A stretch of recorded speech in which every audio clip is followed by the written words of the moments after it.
Class 9th chemistry और इसका पहला चैप्टर है हमारे परिवेश के पदार्थ। तो इस वीडियो में हम लोग इसके लघु उत्तरीय प्रश्नों को यहाँ देखिए, पहला प्रश्न है और इस तरीके से कुल प्रश्नों की संख्या है 15। तो सभी प्रश्नों को संपूर्ण रूप से हल करेंगे इस वीडियो में। तो आइए सबसे पहले हम लघु उत्तरीय प्रश्नों में पहला प्रश्न हल करते हैं। उदाहरण के साथ पदार्थ की परिभाषा लिखें, यानी हमें पदार्थ किसे कहा जाता है ये हमें बताना है उदाहरण के साथ। तो ये रहा पहला, कोई भी वस्तु जो कुछ स्थान घेरे, जिसमें द्रव्यमान एवं आयतन हो, जो अवरोध उत्पन्न करे, पदार्थ कहलाता है। तो यहाँ पे देखिए, ब्रह्मांड की कोई भी वस्तु जो कुछ स्थान घेरती हो, जिसमें द्रव्यमान यानी उसका कुछ पर्सनल भार हो, ये वो हमेशा किसी भी पिंड पे जाने पे वो उसका द्रव्यमान नहीं बदलता है, वो द्रव्यमान कहा जाता है, पर्सनल भार कुछ होता है। एवं आयतन हो, ठीक है। आयतन का मतलब वो जहाँ पे रखी जाए वहाँ पे वो कुछ स्थान अपना घेरता हो, आयतन हो उसमें, यानी छोटा बड़ा जितना भी हो, जो अवरोध उत्पन्न करे यानी बाधा उत्पन्न करे, पदार्थ कहलाता है। उदाहरण देखिए, ये पहला हो गया लकड़ी, कपड़ा, जल, वायु इत्यादि। वायु भी पदार्थ है। कैसे? वायु को अगर गुब्बारे में भर लिया जाए तो वो आयतन क्या करता है, आयतन घेरता है, और उसमें अगर मापा जाए तो उसमें भार भी आ जाता है। तो इस तरीके से वायु भी पदार्थ की श्रेणी में आ जाता है। तो ये पहला का आंसर समाप्त हो जाता है। इसके बाद देखेंगे इसका दूसरा प्रश्न। इसके पश्चात देखिए दूसरा प्रश्न, उदाहरण के साथ द्रव्य की परिभाषा लिखें। यहाँ पे द्रव्य है तो आपको ध्यान देना है, ये द्रव नहीं है। द्रव मतलब होता है तरल पदार्थ, लेकिन यहाँ पे क्या है, यहाँ पे द्रव्य है, ठीक है। तो ये रहा इसका आंसर। पदार्थ का वह शुद्ध रूप जिसकी एक निश्चित संरचना हो तथा स्पष्ट गुण हो, द्रव्य कहलाता है। और इसमें ठोस, द्रव और गैस तीनों ही अवस्थाएं के जो पदार्थ आते हैं वो शामिल हो जाएंगे द्रव्य में। या इसकी परिभाषा इस प्रकार भी दी जा सकती है, ऐसा पदार्थ जिसे किसी भी भौतिक प्रक्रिया की सहायता से पदार्थ के अन्य प्रकारों में विभक्त नहीं किया जा सकता। जैसे चीनी, अगर हम चीनी वाष्पीकरण क्या है, ये भौतिक प्रक्रिया है। चीनी को अगर हम गर्म करें यानी इसका वाष्पीकरण करें और ये पूरा सूख जाने पर ये चीनी ही प्राप्त हो जाएगा, यानी किसी भी भौतिक प्रक्रिया से इसे अलग नहीं किया जा सकता। ये पहला हो गया पदार्थ जो द्रव्य है, इसका उदाहरण, ठीक है। और भी बहुत सारे हो जाते हैं, लेकिन सिर्फ एक ही यहाँ पे बताना है। और एक बात मैंने आपको ये बताया कि द्रव्य में ठोस, द्रव और गैस यानी तीनों अवस्थाएं के पदार्थ इसमें शामिल हो सकते हैं। ये कोई ज़रूरी नहीं है कि तरल पदार्थ ही इसमें शामिल होंगे या ठोस पदार्थ ही इसमें शामिल होंगे। तो इस तरीके से ये प्रश्न क्रमांक दूसरा समाप्त हो जाता है। आइए इसके पश्चात तीसरा प्रश्न हल करते हैं। ठोस एवं द्रव में कोई 3 अंतर बताएं, यानी ठोस पदार्थ और तरल पदार्थ में हमें कोई 3 अंतर बताना है। तो यहाँ रहा इसका आंसर। देखिए तीसरा, पहला देखिए अंतर, ठोस के कणों के मध्य आकर्षण बल, यानी ठोस के जो पदार्थ होते हैं उनके कणों के मध्य अंतरा अणु आकर्षण बल द्रव यानी तरल पदार्थ की तुलना में मजबूत होता है, इसीलिए इसका जो आकार होता है वो निश्चित होता है। दूसरा अंतर देखिए, ठोस के द्रवणांक एवं क्वथनांक, यानी द्रव अवस्था में पहुँचने का ताप और उबलने का ताप द्रव यानी तरल पदार्थ की अपेक्षा उच्च होते हैं। जैसे लोहा हो गया, पानी का 100 डिग्री सेल्सियस होता है, जबकि लोहा का कितना होता है, 3000 डिग्री सेल्सियस होता है क्वथनांक। तीसरा देखिए, द्रव के बहाव की प्रवृत्ति पाई जाती है जबकि ठोस में नहीं। कोई तरल पदार्थ जैसे जल को हम यहाँ पे रखते हैं, ये क्या हो जाता है, ये बहने लगता है, जबकि ठोस पदार्थ यानी लोहा को हम यहाँ कहीं भी रखते हैं तो वो अपनी स्थिति बनाए रखता है। तो इस तरीके से ये 3 अंतर हो जाते हैं। तो चलिए इसके बाद देखते हैं चौथा प्रश्न। प्रश्न क्रमांक 4 देखिए, ऊर्ध्वपातन क्या है, किन्हीं 3 द्रव्यों के नाम लिखे जो गर्म किए जाने पर ऊर्ध्वपातित हो जाते हैं। तो 4 का आंसर देखिए, काफ़ी आसान है ये।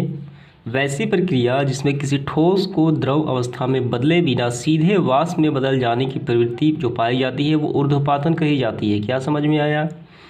तो ऊर्ध्वपातन ऐसी प्रक्रिया है जिसमें कोई ठोस पदार्थ जो द्रव में नहीं जाएगा, यानी तरल पदार्थ में वो अवस्था में नहीं जाएगा, सीधे वाष्प में चला जाएगा, तो इस अवस्था को ऊर्ध्वपातन कहा जाता है। 3 हमें पदार्थ के नाम बताने हैं, द्रव्य के नाम बताने हैं। तो पहला हो गया कपूर, नौसादर और आयोडीन, ये कहे जाते हैं ऊर्ध्वपातित होने वाले पदार्थ, ठीक है। तो चौथा प्रश्न समाप्त हो जाता है। इसके बाद देखेंगे पांचवा प्रश्न, द्रव के हिमांक से आप क्या समझते हैं, यानी किसी तरल पदार्थ के हिमांक से आप क्या समझते हैं बताना है। तो 5 का आंसर ये रहा। 5 का, वह ताप जिस पे कोई पदार्थ द्रव अवस्था में से सीधे क्या जाता है, ठोस अवस्था में परिवर्तित हो जाता है, द्रव का हिमांक कहलाता है। और यह प्रक्रिया द्रव का जमना भी कहा जाता है, फ्रीजिंग ऑफ लिक्विड कहलाती है। जैसे जल का हिमांक यानी जल का बर्फ कौन से ताप पे बनता है, ये 0 डिग्री सेल्सियस पे बनता है। ठीक है, तो यही हो जाता है 5 का आंसर। इसके बाद देखेंगे 6 नंबर प्रश्न, द्रवण की गुप्त ऊष्मा क्या है, ये बताना है हमें। तो ये रहा 6 का आंसर, द्रवणांक पर किसी पदार्थ के ठोस अवस्था से द्रव अवस्था में परिवर्तित होने में जितनी ऊष्मा अवशोषित होती है उसे द्रवण की गुप्त ऊष्मा कहते हैं। तो यहाँ पे देखिए द्रवणांक पर, यानी द्रवणांक का मतलब होता है किसी ठोस पदार्थ के द्रव में परिवर्तित होने पर। जैसे बर्फ़ हो गया, बर्फ़ क्या है, ठोस पदार्थ है, तो बर्फ़ को कुछ समय तक छोड़ दिया जाए तो वो द्रव में परिवर्तित हो जाता है। तो जितनी ऊष्मा वो अवशोषित करेगा वही तो कही जाती है द्रवण की गुप्त ऊष्मा। ठीक है, तो ये परिभाषा इसकी हो जाती है। तो इसके पश्चात देखते हैं 7वां प्रश्न, वाष्पन की गुप्त ऊष्मा से आप क्या समझते हैं, ये भी आसान प्रश्न है। तो ये रहा 7वां का आंसर, क्वथनांक पर किसी द्रव के गैस में परिवर्तित होने पर जितनी ऊष्मा का अवशोषण होता है उसे वाष्पन की गुप्त ऊष्मा कहते हैं। जैसे क्वथनांक पर, क्वथनांक का मतलब होता है एक ऐसा ताप जिस पे कोई पदार्थ उबलने लगे, वो क्वथनांक कहलाता है, वही ताप। जैसे में कि जल का क्वथनांक ले लीजिए 100 डिग्री सेल्सियस। तो अगर जल को कहीं भी रख दें, किसी पात्र में रख के उसे उबालने के लिए, तो रखते रखते तो वो उबलेगा नहीं, वो समय लेगा ताकि वो क्वथनांक तक पहुंच सके, वो अपना ताप 100 डिग्री सेल्सियस पर वो पहुंच सके।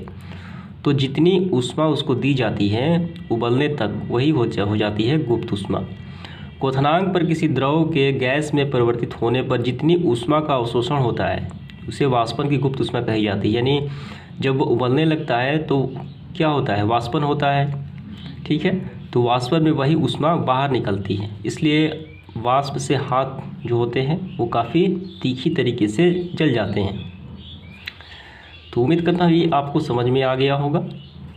उसे वाष्पन की गुप्त ऊष्मा कही जाती है। गुप्त मतलब होता है छुपी हुई ऊष्मा।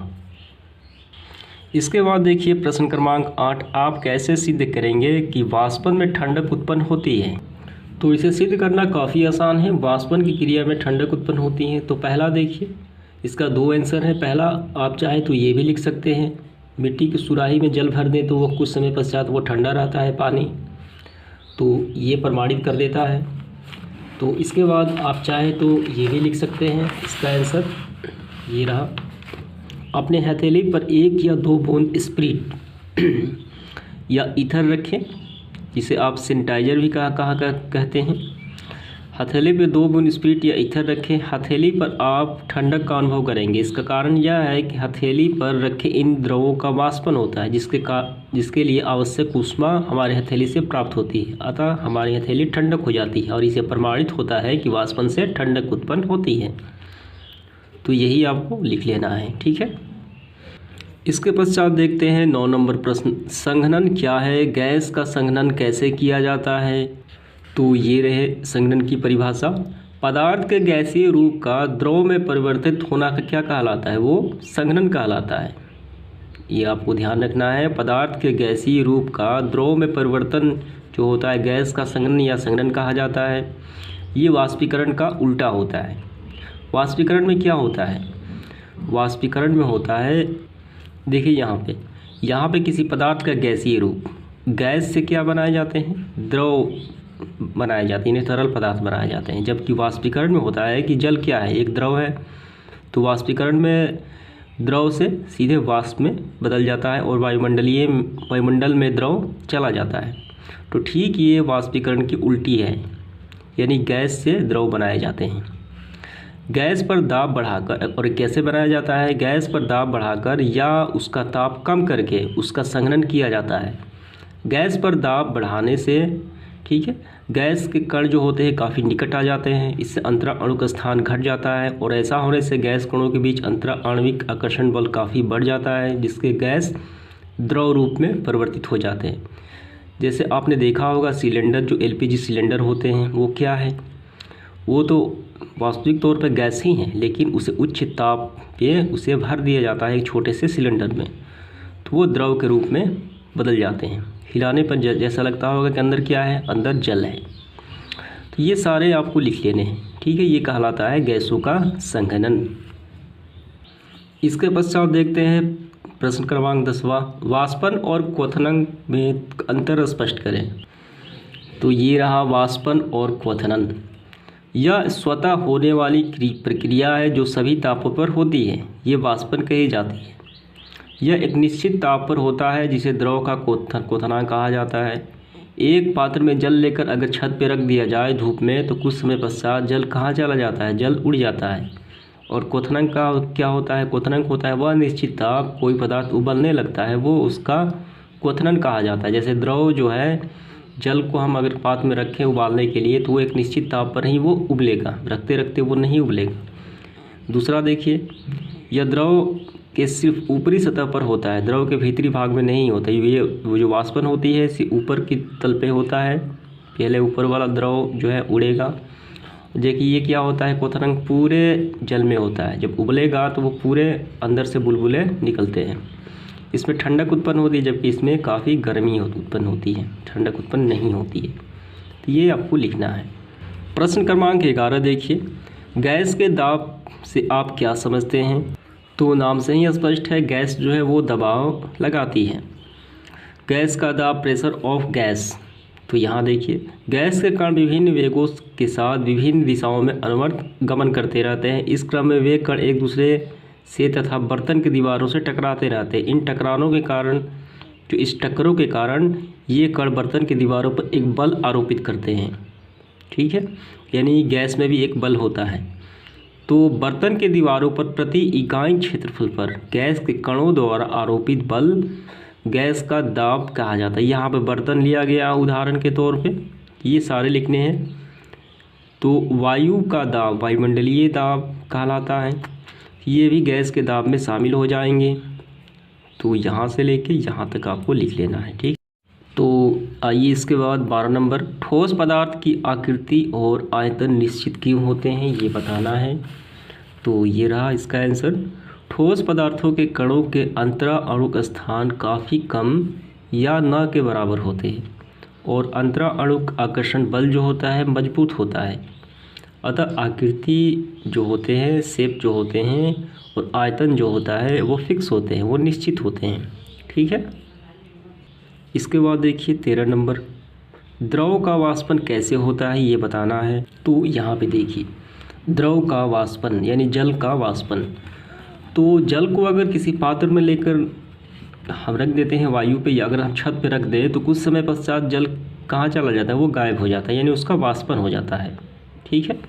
तो यहाँ से लिखना है आपको, जल वाष्प या गैस के रूप में परिवर्तित होकर वायुमंडल में चला जाता है। इस प्रक्रिया द्वारा जल यानी द्रव वाष्प में परिवर्तित हो जाता है, जिसे वाष्पन यानी द्रव का वाष्पन यानी जल का वाष्पन कहा जाता है। और ये आप देख सकते हैं, यहाँ पे ये सारे पढ़ भी सकते हैं, लेकिन लिखना है आपको यहीं से यहाँ तक, ठीक है। इसके पश्चात देखते हैं प्रश्न क्रमांक 14, पदार्थ की प्लाज्मा अवस्था की क्या उपयोगिता है। तो सबसे पहली बात, प्लाज्मा अवस्था होती क्या है। ये जो अवस्था है ये धरातल पे नहीं पाई जाती, ये देखने को मिलती है पृथ्वी कक्ष से बाहर की अवस्था है। अगर हम इसको देखना चाहें, ये काफ़ी उच्च ताप पे संपन्न होती है पदार्थ की प्लाज्मा अवस्था। अगर आप बल्ब देखे होंगे, बल्ब जब जलता है तो उसका फिलामेंट इतना सफ़ेद हो जाता है, इतना गर्म हो जाता है, तो वो जो अवस्था होती है वो प्लाज्मा अवस्था कही जाती है। जब लोहे को जब जोड़ा जाता है, वेल्डिंग जब किया जाता है, तो वहाँ पे काफ़ी सफ़ेद हो जाता है इतना हीट के कारण, तो वो जो अवस्था होती है वो होती है पदार्थ की प्लाज्मा अवस्था। तो वो बताना है पदार्थ की प्लाज्मा अवस्था कि क्या उसकी उपयोगिता क्या है। तो यहाँ पे है, पदार्थ की प्लाज्मा अवस्था का उपयोग प्रदीप्त ट्यूब और नियोन संकेत वाले बल्ब के निर्माण में किया जाता है, ठीक है। तो यहीं तक आपको लिखना है। तो चलिए इसके बाद देखते हैं इसका अगला प्रश्न। इसके बाद देखिए प्रश्न क्रमांक 15। यहाँ पे हमें कितने प्रश्न है? 5 प्रश्न दिए गए हैं। तो पहला प्रश्न देखते हैं। गर्म पके हुए खाद्य पदार्थों की गंध का एहसास हमें कुछ दूरी से ही हो जाता है, जबकि ठंडे खानों जो खाद्य पदार्थ हैं उनका गंध का एहसास उसके निकट जाने पर ही क्यों होता है, ये बताना है हमें इसका कारण। तो इसका आंसर इस प्रकार है। गर्मा गर्म खाने के कणों का तापमान अधिक होने के कारण इसकी गतिज ऊर्जा क्या हो जाती है? बहुत अधिक बढ़ जाती है, तथा ये कण खाने की सतह छोड़कर वायु में विसरित हो जाते हैं।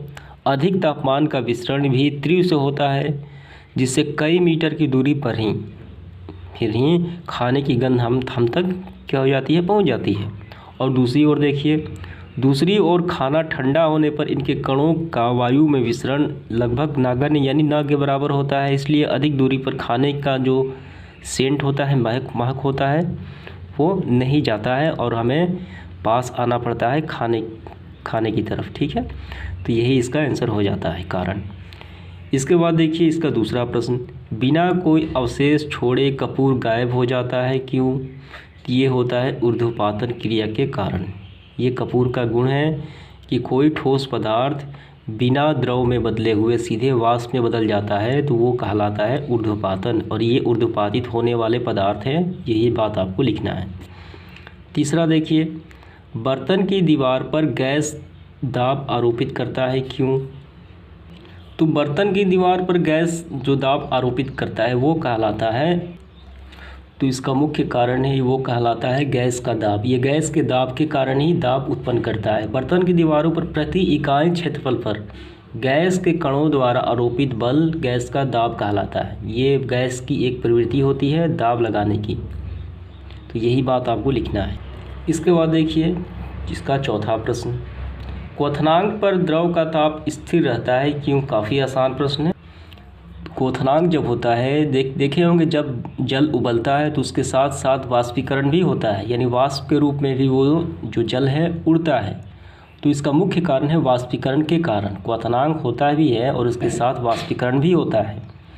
तो आपको ये आंसर लिखना है कि इस क्रम में बिना तापमान बढ़े ही खर्च होने वाली ऊष्मा वाष्पीकरण की गुप्त ऊष्मा कहलाती है। अतः गलनांक और क्वथनांक पर ताप जो पदार्थ का जो ताप है वो स्थिर रहता है। ठीक है, आइए इसके बाद देखते हैं प्रश्न क्रमांक 5वां इस सेशन का आखिरी प्रश्न। गर्मी के दिनों में हम सफ़ेद वस्त्र पहनना पसंद करते हैं, क्यों? इसका कारण बताना है। तो ये रहा इसका आंसर।